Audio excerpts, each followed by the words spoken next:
नमस्कार दोस्तों, स्वागत है आप सभी का मेरे चैनल ब्लीड स्पोर्ट इंडिया में, जहां हमारी टैगलाइन है from every field for every fan. आज हम बात करने वाले हैं स्पोर्ट्स जगत के एक ऐसे ब्रेकअप के बारे में जिसने पूरी इंडस्ट्री को शॉक करके रख दिया। जी हाँ, we are going to talk about how Nike lost Roger Federer. Let's not waste any more time and dive right in. Roger Federer tennis world में एक ऐसा नाम है जो कि सबसे ज्यादा रिकॉग्नाइज्ड है, सबसे ज्यादा फेमस है। And Federer, when he decided to hang up his tennis racket at the age of 41, he did so as one of the most influential figures to have played the game. Federer tour पे हमेशा ही बहुत ज्यादा dominant रहे, due to which he managed to win a total of 20 singles grand slam titles and spent a total of 310 weeks at the top of the men singles rankings during the course of his career. But एक बात जो Federer के साथ हमेशा ही stand out करी वो थी उनकी charming and intelligent off-court personality, due to which he managed to acquire a lucrative sponsorship portfolio which made him one of the highest paid athletes in the world. His business dealings made him stand out amongst other athletes and sports personalities. Even when he didn't play a single ATP match in 2022, he was estimated by Forbes to have made a pre-tax gross earnings of $90.7 million, which is a massive amount. And imagine not being involved in your primary sport and still earning such massive revenue. ये काफी बड़ी चीज हो जाती है। तो अब सबसे बड़ा सवाल जो अब यहाँ पे उठता है वो ये है that how did he actually become an off-the-court genius? Federer's long-term partnership with Nike started in 1994, जब वो सिर्फ 13 साल के थे, और फिर उसके बाद आने वाले 24 सालों तक फेडरर और नाइकी एक अनबीटेबल टीम रहे।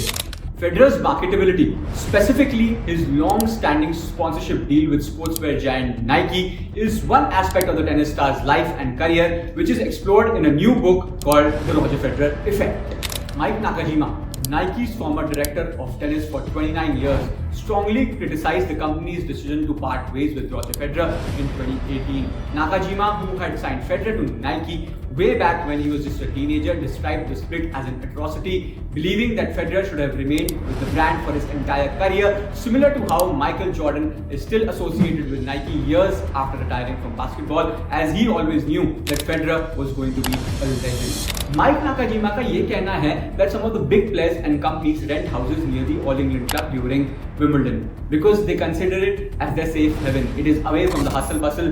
There is nobody to disturb the players or the companies for any business dealings or any autographs or for any pictures.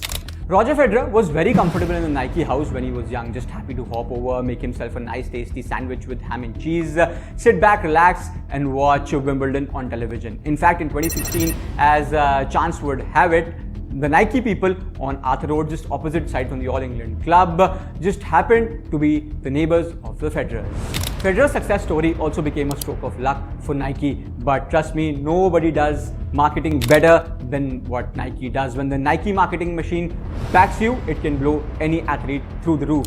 Roger, based on his tennis abilities, would have been famous for sure, but the Nike marketing machine made him a lot bigger. The exposure that Nike can provide to any athlete is amazing, but obviously you have to have that success on court, which Federer had. He had already won a few US Opens, which had opened people's eyes, said Nakajima. तो फिर आखिरकार ऐसा क्या हुआ कि Roger Federer ने Nike को छोड़ दिया? Let's break it down. अगर हम सूत्रों की माने तो फेडरर और नाइकी के बीच कॉन्ट्रैक्ट नेगोशिएशंस काफ़ी ज़्यादा जो है टफ चल रही थी, और फेडरर का जो नाइकी के साथ प्रीवियस कॉन्ट्रैक्ट था वो 10 साल का था, worth around $10 million per year. लेकिन फेडरर चाहते थे इससे भी एक बड़ी डील, और इसी बीच एंट्री मारती है यूनिक्लो, एक जापानीज अपैरल ब्रांड जिसने फेडरर को एक मैसिव ऑफर दिया which was around $300 million over a period of 10 years and more. ये जो ऑफर था ये नाइकी के ऑफर से बहुत ज़्यादा बड़ा था, नाइकी को मैच नहीं कर पा रही थी। और सबसे बेस्ट और यूनिक बात इस ऑफर की जो यूनिक्लो ने फेडरर को दिया था वो ये थी that it included guaranteed payments. चाहे फेडरर खेले या ना खेले, चाहे वो रिटायर हो या ना हो, वो सबसे कोई मतलब नहीं था, उनको गारंटीड पेमेंट जो है वो मिलनी ही थी। यहाँ एक और फैक्टर जो इंपॉर्टेंट आ जाता है वो थी ब्रांडिंग। नाइकी जो है वो ज्यादातर फोकस करता है एक्टिव एथलीट्स पर, जबकि यूनिक्लो ने फेडरर को एक ग्लोबल ब्रांड एम्बेसडर के रूप में देखा था। इस पार्टनरशिप का मतलब था ज्यादा क्रिएटिव फ्रीडम और personal branding opportunities for Federer.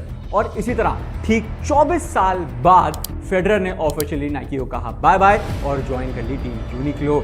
ये डील केवल फाइनेंशियल टर्म्स के लिए ही नहीं बल्कि एक ब्रांड फिलॉसफी और पर्सनल ग्रोथ के लिए भी फेडरर के पॉइंट ऑफ व्यू से अगर आप देखें तो काफी सिग्निफिकेंट है। ऑफ कोर्स इन सब बातों का नाइकी ने भी रिस्पॉन्ड किया। नाइकी के पास अब भी फेडरर का वो आइकॉनिक आरएफ लोगो है, लेकिन फेडरर ने भी अलग अलग जगहों पे अपनी इंटरव्यूज में, अपनी स्पीच में, अपनी बातों में हिंट किया है कि वो अपने लोगों को वापस लाना चाहते हैं और वो अपनी टीम ऑफ लॉयर्स के साथ और नाइकी के साथ बैठ के इसका कोई एक एक्टिव सोल्यूशन निकालने की कोशिश कर रहे हैं। तो हो सकता है इन फ्यूचर हम यूनिक्लो के साथ वो आरएफ का आइकॉनिक लोगो लगा हुआ देख सकते हैं। तो आखिर ये थी कहानी एक मशहूर ब्रेकअप की, जहां पे एक तरफ फेडरर थे और दूसरी तरफ नाइकी था। अगर आप लोगों को मजा आया हो तो प्लीज वीडियो को लाइक करिएगा, अपने घर परिवार वालों के साथ शेयर करिएगा और सब्सक्राइब कर लीजिए ब्लीड स्पोर्ट को। फिर मुलाकात होगी बहुत जल्द अगले वीडियो में स्पोर्ट्स की दिलचस्प स्टोरीज के साथ। तब तक के लिए हंसते रहें, मुस्कुराते रहें। I am Ayush Joshi signing off. Thank you so much.